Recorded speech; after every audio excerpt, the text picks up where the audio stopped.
안녕하세요. 오늘은 시작하기에 앞서 문제를 하나 내보겠습니다.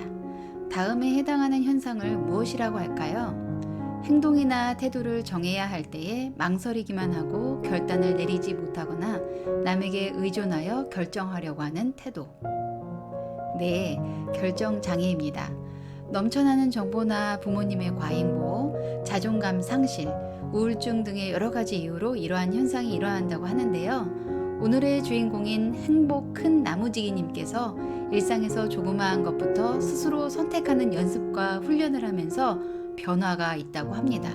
함께 들어볼게요. 저는 교육에 몸을 담고 있는 40대 여성입니다. 여러분은 무언가를 선택할 때 스스로 하는 편인가요? 아니면 남에게 물어서 선택하는 편인가요? 그리고 선택을 할 때 빨리 하는 편인가요? 아니면 신중하게 생각해서 느리게 하는 편인가요? 저는 큰 일이라 생각되는 문제들을 선택할 때 신중하게 생각하는 편입니다. 좋은 말로는 신중하게 생각한다고 하겠지만 나쁜 말로 한다면 결정장애라고 할 수 있죠. 선택할 때 시간이 많이 걸린다는 뜻입니다. 평소에 저는 나는 결정장애 같아 라고 고민하는 순간들이 많았습니다. 지금은 결정장애에서 조금씩 벗어나고 있는 중인데요. 저의 일상 속 결정장애 탈출기 지금부터 들려드릴게요. 사실 저의 이야기는 작은 사건입니다. 하지만 작은 사건이 작다고만은 할 수 없겠지요. 작은 사건이 모여 큰 사건이 되기 때문에요. 저는 코로나 바이러스 영향으로 재택근무를 하게 되었어요. 그래서 남편과 함께 있는 시간이 많아졌습니다. 어느 날 아침을 먹은 지 얼마 안 되었는데 조금 출출해서 라면을 같이 끓여 먹을까 하는 생각이 들었습니다. 그래서 라면을 한 개 끓일까요? 두 개 끓일까요? 하고 물었습니다. 남편은 두 개는 많으니 한 개만 끓이자고 했어요. 저는 남편의 말대로 한 개만 끓이려고 갖은 야채와 버섯을 넣고 물을 끓였습니다. 라면을 한 개 집어 넣었는데 왠지 작다는 느낌을 받았어요. 그래서 여기에 국수를 좀 넣어볼까 하는 생각이 들었습니다. 그러면서 남편에게 국수를 넣을까요 말까요? 또 물으려고 하는 제 자신이 보였어요. 왜 이것을 물어보려고 하지? 내가 생각한 대로 하면 되는데. 요즘 사소한 거 하나하나 많이 물어보았다는 생각이 들었습니다. 그래서 내가 생각한 대로 라면에다가 약간의 국수를 넣었는데 남편의 반응이 창조적인데? 좋아요 하는 거였어요.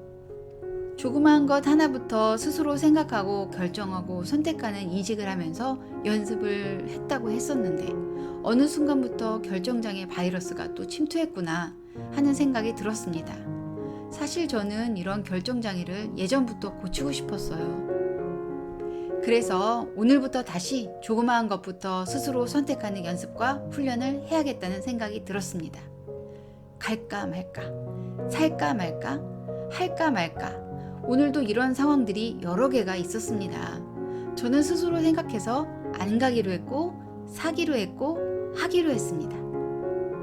나 스스로 생각하고 결정하고 선택해서 나온 결과물을 가지고 보다 더 나은 선택을 하면 되겠구나.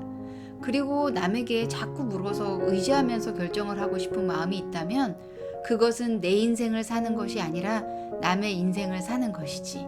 이렇게 생각이 되었습니다. 언제까지 남의 인생을 살 것인가? 지금 이 순간부터 내 인생을 사는 것이지. 와, 이분은 생각을 참 잘 정리하셨네요.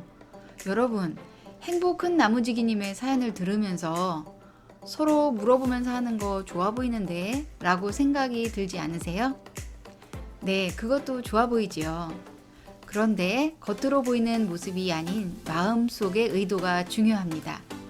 상대방과 소통하고 싶어서 상대방의 의견을 듣고 싶고 마음을 주고받기 위해 묻는 것과 남에게 의지하면서 상대가 대신 결정해 주길 바라는 마음으로 하는 것과는 차이가 크지요.